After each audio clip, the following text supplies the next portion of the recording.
नमस्कार दोस्तों, आज हम राजस्थान के लोक देवता पढ़ेंगे।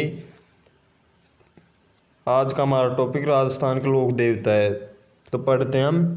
पाबू हड़बू रामदेव मांगल्य मेहा, पांचू पीर पधारजो गोगाजी जेहा। तो इन पांच देवताओं को पांच पीर के नाम से जाना जाता है। पाबू को, हड़बू को, रामदेव को, मेहा जी को और गोगा जी को। पाबू हड़बू रामदेव जी, मेहा जी और गोगा जी हिंदू और मुस्लिम दोनों मानते हैं। क्या? पाबू जी, हड़बू जी, रामदेव जी, गोगा जी और गोगा जी को हिंदू और मुस्लिम दोनों मानते हैं। पाबू जी राठौड़। पाबू जी राठौड़ का जन्म स्थान कोलमंड फलोदी में हुआ। क्या? पाबू जी राठौड़ का जन्म कोलूमंड फलोदी में हुआ। इसके पिता का नाम धांधल दोहड़ के भाई थे जो। इसकी माता का नाम कमला दे। इसकी पत्नी फूलम दे, जिसे सुप्यार दे भी कहते थे। उमरकोट की सोडा राजकुमारी थी ये। क्या? उमरकोट की सोडा राजकुमारी थी। इसकी घोड़ी का नाम केसर काल में जो देवल नामक चारण महिला की घोड़ी थी। मेला इसका मेला चैत्र अमावस्या को बढ़ता है। इसके सहयोगी भाई चांदा और डामा भील भाई थे। क्या? पाबू जी के सहयोगी चांदा और डामा भील भाई थे।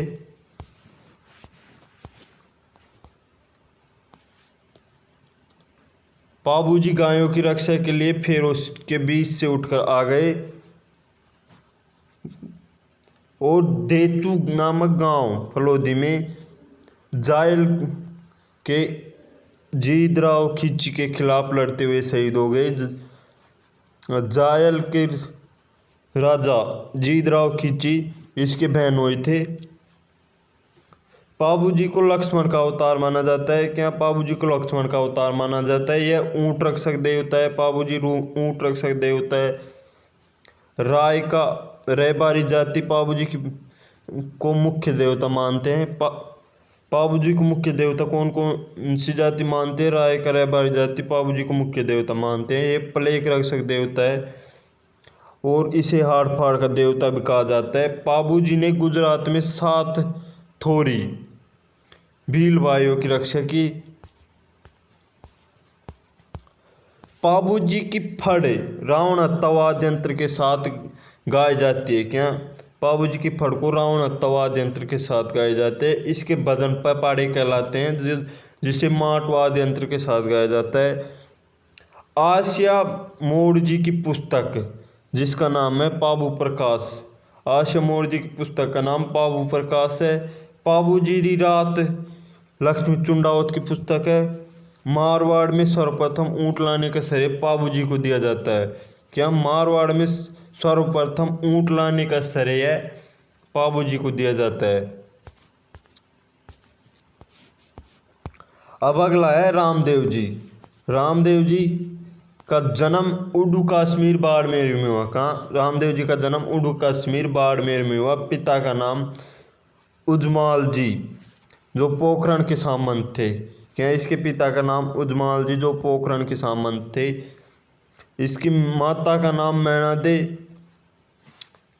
इसकी पत्नी नेतल दे जो उमरकोट के सोडा राजकुमारी थी। क्या? यह भी उमरकोट की सोडा राजकुमारी थी और पाबू जी की पत्नी भी उमरकोट की सोडा राजकुमारी थी। भाद्रपद शुक्ल एकादशी को, कब? भाद्रपद शुक्ल एकादशी को रूणीचारा में रामदेव जी ने समाधि ली। कब? भाद्रपद शुक्ल एकादशी को रामदेव जी ने रूणीचा में समाधि ली। रामदेव जी की धर्म बहन डालीबाई ने भाद्रपद शुक्ल दशमी, इसने तो एकादशी को और इसने दशमी को समाधि ली थी। रामदेव जी के पगले की पूजा की जाती है। रामदेव जी की मूर्ति की नहीं बल्कि उसके पैरों की पूजा की जाती है मंदिर में।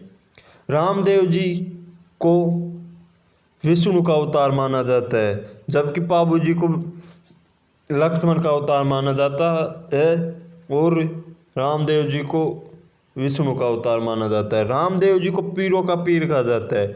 रामदेव जी को पीरों का पीर कहा जाता है। रामदेव जी की पुस्तक 24 वाणियाँ थी। एकमात्र लोक देवता जो कवि थे, क्या एकमात्र लोक देवता जो कवि थे। रामदेव जी ने कामड़िया पंथ की शुरुआत की। कामड़िया पंथ की महिलाएं 13 ताली नृत्य करती है। क्या कामड़िया पंथ की महिलाएं 13 ताली नृत्य करते हैं। रोनीचा में पर्चा वावड़ी स्थित है। पर्चा किसे कहते हैं? जो कोई चमत्कार दिखा देता है ना, उसे पर्चा कहते हैं। रामदेव जी के घोड़े का नाम लीलो। क्या? रामदेव जी के घोड़े का नाम लीलो और इसके मेघवाल भक्त रखिया कहलाते हैं। रामदेव जी का जागरण जम्मा कहलाता है। क्या? जम्मा। रामदेव जी के गुरु का नाम बालीनाथ था। कपड़े का बना घोड़ा चढ़ाया जाता है। इसके कपड़े का बना घोड़ा चढ़ाया जाता है। सर्वाधिक लंबा लोकगीत रामदेव जी का है। लोक देवियों में तो सबसे लंबा गीत जीण माता का।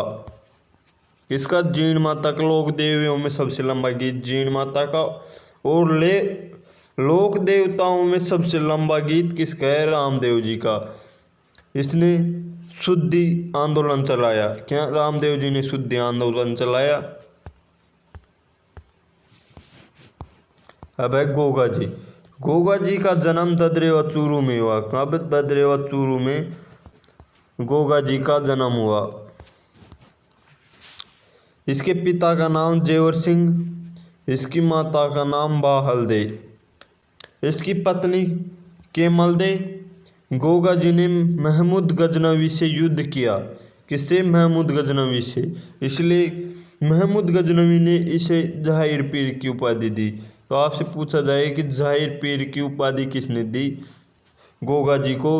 तो महमूद गजनवी ने जहांगीर पीर की उपाधि दी।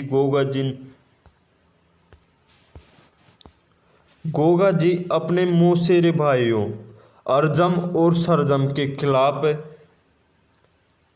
गायों की रक्षा के लिए लड़ते हुए 47 पुत्र और 60 भतीजों के साथ शहीद हो गए। गोगा जी 47 पुत्र और 60 भतीजों के साथ लड़ते हुए शहीद हो गए। गोगा जी को सर्प रक्षक देवता कहा जाता है। गोगा जी के मंदिर खेजड़ी के नीचे बनाए जाते हैं।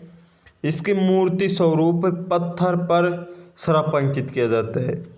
पत्थर इस प्रकार जिस पर सर्प अंकित किया जाता है। पूजा के समय मिट्टी का घोड़ा बनाया जाता है। रामदेव जी के कपड़े का घोड़ा और इसके क्या मिट्टी का घोड़ा चढ़ा। इसके तो मिट्टी का घोड़ा बनाया जाता है, पूजा करते हैं, और रामदेव जी के कपड़े का घोड़ा चढ़ाया जाता है। मुख्य मंदिर ददरेवा चूरू में स्थित है। गोगा जी का दूसरा मंदिर जो गोगा मेड़ी हनुमानगढ़ में, जिसे दुर्मेड़ी कहते हैं, इसका दुर्मेड़ी का निर्माण फिरोज शाह तुगलक ने करवाया। किसने? फिरोज शाह तुगलक ने दुर्मेड़ी का निर्माण करवाया। एक मंदिर और है जो खिलेरियों की ढाणी साचौर में स्थित है, जिसे गोगा जी की ओल्डी कहा जाता है। क्या? गोगा जी की ओल्डी। गोगा मेड़ी मंदिर मकबरा शैली में स्थित है। गोगा मेड़ी मंदिर मकबरा शैली में निर्मित है तथा इसमें बिस्मिल्लाह लिखा हुआ है। क्या? बिस्मिल्लाह। गोगा राखड़ी हलवा हाली दोनों के बांधी जाती है। गोगा राखड़ी हलवा हाली दोनों के बांधी जाते हैं। इसकी घोड़ी नीली कही जाती है। इसकी घोड़ी का नाम लीली है। नीली।